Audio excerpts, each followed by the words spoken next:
देखो जी, इस विश्व कप से पहले सबकी बात यही हो रही थी कि कभी ना कभी एक अपसेट आने वाला है, एक उलटफेर होने वाला है। लेकिन मेरे ख्याल से किसी ने ये नहीं सोचा था कि दिल्ली के छोटे मैदान पर, जहां पे लगभग बड़े रन बन रहे थे, वहां पर विश्व विजेता पर, जिन्होंने भाई ओडीआई क्रिकेट को एक नई दिशा दी है, उन्हीं के ऊपर आज उलटफेर हो गया। और उलटफेर हुआ तो भाई ऐसी टीम से जिसने अब विश्व कप के इतिहास में अपनी दूसरी जीत करी अपने नाम। आप देख रहे हैं ESPN cricket for match day Hindi, जहां हमारी बातचीत होगी भाई अफगानिस्तान की उस 69 रन की जीत इंग्लैंड के ऊपर। और उसके बारे में स्टूडियो में हमारे साथ मौजूद Wasim Jaffer, joining us from Pakistan is Urooj Mumtaz. Good to see the two of you. Wasim, मैं तो कह रहा हूं सर, ये 2 अंक से बहुत ऊपर है ये जीत।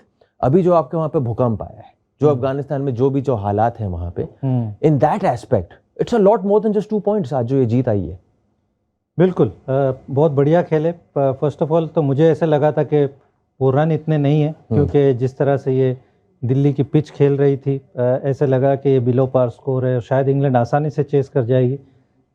लेकिन उसके बाद जिस तरह से आके बॉलिंग करी और थोड़ा विकेट में स्पिन था कंपेयर टू जो इससे पहले 2 मैचेस हुए, तो बहुत इंस्पायरिंग होगा अफगानिस्तान के लिए, क्योंकि ये उनकी वर्ल्ड कप की दूसरी जीत है। तो इससे पहले 2 बहुत आसान मैच हार गए इंडिया के सामने, बड़ी आसानी से रन चेज हो गए थे। और उसके अलावा जैसे आपने कहा कि जो हालात है अफगानिस्तान में, ऑब्वियसली वो तो बहुत ही बहुत ही अपसेटिंग है। बट कहीं ना कहीं जिस तरह से अफगानिस्तान ने परफॉर्मेंस किया, बहुत बढ़िया लगा देख के कि डिफेंडिंग चैंपियन को 69 रन एक बड़ी जीत होती है ना। ऐसा नहीं कि आप 10-15 रन से जीते हैं, एक तरह से ये कन्विंसिंग विक्ट्री है। तो बहुत कमाल खेले आज।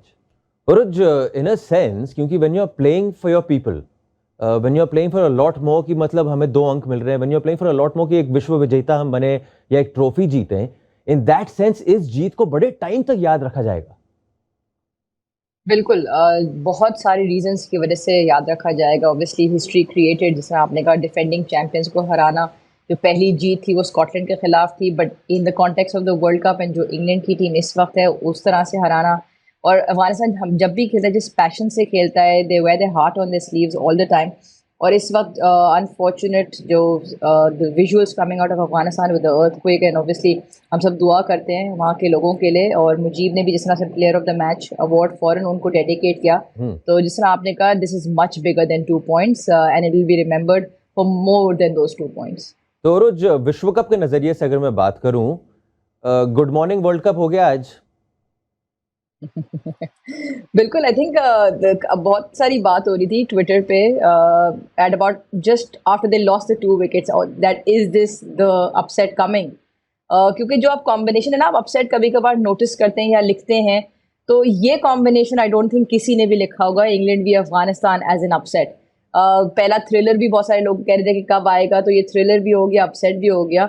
And I think Afghanistan will have a lot to celebrate about. और जिस तरह हम बात करें डिफेंडिंग चैंपियंस, इंग्लैंड, हर किसी के सेमीफाइनल के ऊपर इंग्लैंड इंडिया हर किसी ने प्रिडिक्ट किया हुआ था। That now has become a little bit shaky.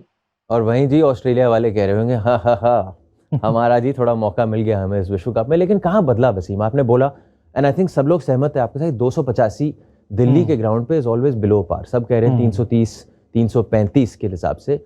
बदला कहाँ? मुजीबुर रहमान और जिस तरीके से उसका इस्तेमाल हुआ। आई थॉट जिस तरह से उन्होंने शुरुआत की बॉलिंग में, एक बेस्टो का विकेट लेना, फजल हक फारूकी का, वो पहला ओवर में अगर विकेट मिलता है तो समवेयर कहीं ना कहीं आपको बूस्ट आता है। उसके बाद में नबी ने जैसे डेविड मलान को आउट किया, तो जब आप 30-35 पे 2 विकेट ले लेते हो और आपको पता है कि सामने वाली टीम स्पिन इतना अच्छा नहीं खेलती है, तो मुझे लगा कि थोड़ा सा वहाँ पे अफगानिस्तान थोड़ा सा ऊपर आ गया। और उसके बाद में मुजीब ने जिस तरह से गेंदबाजी की, राशिद का वर्ल्ड कप का बेस्ट परफॉर्मेंस आज मिला। और हम यही बात कर रहे थे शो में भी कि जो उनके जो स्टार प्लेयर्स हैं, जैसे गुरबाज ने बैटिंग की आज, और उनके जो दूसरे प्लेयर्स हैं, मुजीब है, राशिद है, नबी है, इनको थोड़ा सा लीड लेना होगा अगर अफगानिस्तान को अच्छा करना होगा, क्योंकि उनकी मिडिल ऑर्डर इतनी कंसिस्टेंट नहीं है। आज भी नहीं बनाया उन्होंने रन, लेकिन जो नए खिलाड़ी खेले, इकराम, उन्होंने कमाल की बैटिंग की। पहला मैच खेल रहे वर्ल्ड कप का, 14वां 15वां मैच है उनका वनडे इंटरनेशनल का। उन्होंने जिस तरह परफॉर्मेंस किया, तो एक इंस्पायरिंग, और यही आपको ज़रूरत होती है कि 4-5 जो आपके स्टार प्लेयर्स हैं जो डिफरेंस पैदा कर सकते हैं, अगर उनका अच्छा दिन होता है तो ऑटोमेटिकली ऐसी चीज़ होने लगती है। और ऑल्सो अगर आप अफगानिस्तान की स्पिन की बात करें, अक्सर हम लोग बात करते हैं वो जो 30 ओवर हैं, चाहे नबी के हो गए, चाहे राशिद खान के हो गए या मुजीबुर रहमान की, वहां पे थोड़ा सा अगर आपको परचेज मिलने लग गया, then that 30 over suddenly becomes the most decisive factor आपकी गेंदबाजी का। And 30 overs of quality, Mujeeb, Rashid and Mohammad Nabi, तीनों के पास जो क्वालिटी है, इन तीनों डिफरेंट। एक फिंगर स्पिनर जो कैरम बॉल करते हैं, मोहम्मद नबी conventional off spinner, but variation, space और लेंस का इस्तेमाल। राशिद खान ऑब्वियसली कितनी डिलीवरीज कराते हैं, हर 6 महीनों की डिलीवरी एडिशन हो जाती है विद द इम्पेकेबल कंट्रोल। सो वो स्पिन ट्रियो सिर्फ इंग्लैंड को नहीं, इन सब continent, in India, her team को, सामने वाली को तंग करेगा। अब तक प्रॉबली उनकी लाइंस और लेंथ उस तरह से कंसिस्टेंट नहीं थी। They were more those T20 attacking lines as opposed to one day cricket lines. आज प्रॉबली वो टेम्पलेट चूंकि बेहतर हुआ तो आपको one of the world's best मुश्किल में नजर आए। तो ये स्पिन ट्रियो जो है बहुत सारे टीमों को तंग करने वाला है। सर इंटरेस्टिंगली मुजीबुर रहमान से जब पोस्ट मैच में बात हुई तो उनसे पूछा गया आज गेंदबाजी अलग रही थी, परचेज तो मिल रहा था, लेकिन क्या चला आपके लिए? तो उन्होंने कहा गेंदबाजी में नहीं, जब मैं बल्लेबाजी करने आया, जो 28 रन मैंने बनाए और जिस गति से मैंने बनाए, उससे मेरा एकदम जोन बदला, उधर छाती खुल गई और मैं ऑन था उसके बाद से खेलने के लिए।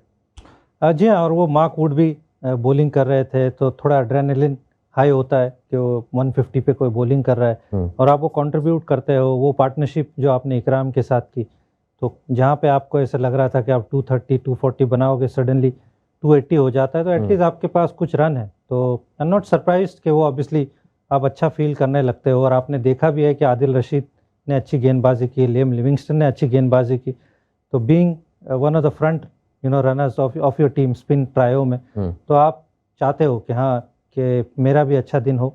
और जैसे हमने बात की कि राशिद का अच्छा होना ज़रूरी था। राशिद का बड़ा क्वाइट वर्ल्ड कप जा रहा था, नबी ने भी बैटिंग में एज सच नहीं किया परफॉर्मेंस, तो एक इंस्पायरिंग परफॉर्मेंस अगेन कि इससे पहले डाल रहे थे, उनके पास वो मिस्ट्री तो है, लेकिन वो कंसिस्टेंसी कहीं ना कहीं मिसिंग थी कि वो लेंथ और लाइन थोड़ी सी जैसी वो डालते हैं वैसे नहीं। लेकिन आज ऐसे लगा कि जिस तरह से रूट को आउट किया, वो ब्रुक को आउट किया, सेट बैट्समैन को, और फिर क्रिस वोक्स जो अनदर डेंजर प्लेयर है जो ले जा सकते हैं मैच। तो 3 बहुत बड़े विकेट लिए उन्होंने आज। आपने वक्त गुजारा है मुजीब के साथ फ्रेंचाइज क्रिकेट में? जी हाँ, करीबी से। किस किस्म के इंसान है सर आप? नहीं, बहुत क्वाइट है, बहुत इजी गोइंग आदमी। आई मीन अफगान के सारे ही players very easy going, very approachable, very nice lad, and takes on whatever you are teaching him, eager to learn in that sense, या जो एक मेरी स्किल है मैं उस पे लगा हुआ हूँ इन दैट? नहीं, वाज ऑब्वियसली मैंने तो उनको कुछ नहीं सिखाया बॉलिंग का लेकिन अनिल कुंबले के साथ उन्होंने काफ़ी टाइम गुजारा। वो गूगली थोड़ी सी कहीं ना कहीं उन्होंने हेल्प की। अनिल भाई ने उनके साथ में थोड़ा टाइम स्पेंड किया। तो वो उस सीज़न में बहुत सारे मैचेस नहीं खेले थे, वो दुबई वाला IPL तब वो थे टीम के साथ। बट या हार्ड वर्किंग है obviously and wants to learn. और उसके बाद में मैंने देखा कि वो जो स्विंग करने वाला डिलीवरी है वो उन्होंने इन्वेंट किया। हाँ, वो उस वक्त उनके पास नहीं था, वो सिर्फ कैरम बॉल या सिर्फ गूगली डालते थे। वो एक डिलीवरी उन्होंने इन्वेंट किया। तो आप जैसे जैसे खेलते जाते हो आप इम्प्रूव होते जाते हो, that is what you see with Mujeeb. Urooj, अगर इंग्लैंड की बात करें, जिस तरीके से ये 4 साल का जो अंतराल था, और हम कह रहे हैं कि 50 ओवर का कहीं ना कहीं दिशा उन्होंने बदला है, and that is to be fair to them, बदला तो है, एक नजरिया बदला है, एक सोच बदला है, लेकिन सडनली वो जो टीम उस 4 साल के अंतराल में खेल रही है, यहाँ पे इन 3 मुकाबलों में बिल्कुल ही अलग लग रही है बल्लेबाजी करते हुए। ये हमने भी शो में भी डिस्कस किया था कि there is a fine line between being aggressive outright and being smart about it. और I think आज का ऐसा चेस था where you could have been aggressive smartly, along the ground shots खेलना, single double लेना, बॉलर पे उस तरह से प्रेशर डालना। तो I think इंग्लैंड को कहीं ना कहीं अपनी अप्रोच को बिल्कुल उलट नहीं करना पड़ेगा, but they will have to probably tie it in with some sort of conventional one day cricket, क्योंकि आप कहते हैं ना कि talk the talk and walk the walk, वो उससे पीछे हटना भी बड़ा मुश्किल होता है। वो भी जब आप पिछले 2 साल से इस किस्म की बातें करते हुए आ रहे हैं और आपको रिजल्ट्स मिले। सबसे बड़ा फैक्टर इसमें ये कि आप इंडिया में खेल रहे हैं जहाँ the wickets are completely different to anywhere outside the subcontinent, जहाँ पर उनको वो रिजल्ट्स मिले।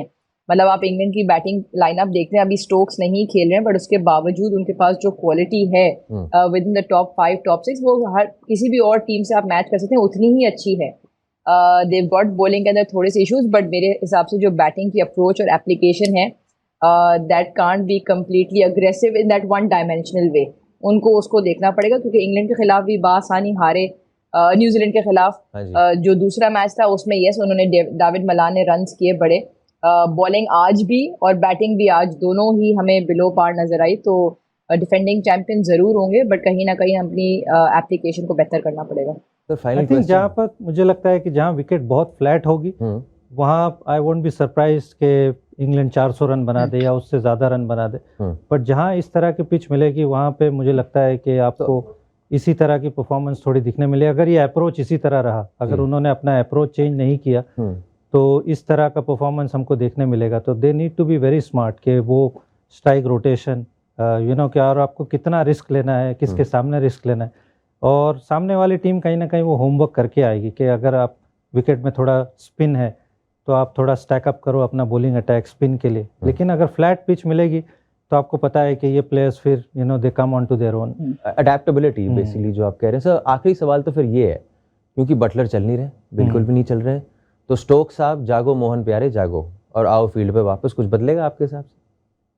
स्टोक्स उनके लिए ज़रूरी है क्योंकि वो स्पिन अच्छा खेलते हैं और वो गेम पेस करते हैं अच्छी तरह से। वो इस तरह से नहीं खेलते जो हम दूसरे प्लेयर्स की बात कर रहे हैं कि वन डायमेंशनल है। स्टोक्स अपना गेम गियर चेंज कर सकते हैं और प्लस एक्सपीरियंस लाते हैं अपने साथ में, और बॉलिंग फिट है कि नहीं ये भी एक चीज़ देखनी होगी कि अगर सैम करन फॉर एग्जांपल नहीं खेलते तो क्या उनके ओवर स्टोक्स डाल सकते हैं, क्योंकि सैम करन का बड़ा ऑर्डिनरी सा अभी तक टूर्नामेंट गया है। तो स्टोक्स बहुत इंपॉर्टेंट है without doubt, plus David Malan और जो रूट जो स्पिन जनरली अच्छा खेलते हैं, इनका कंट्रीब्यूशन मुझे लगता है बहुत इंपॉर्टेंट है। Waseem Urooj, thank you so much for joining us. भाई क्या जीत थी ये अफगानिस्तान के लिए। उस मुकाबले के बाद एक छोटा बच्चा वहाँ पे मुजीब के ऑटोग्राफ लेने के बाद रोने लग गया। That should tell you everything about how big this win was. आप देख रहे थे ESPN Cricinfo match day Hindi.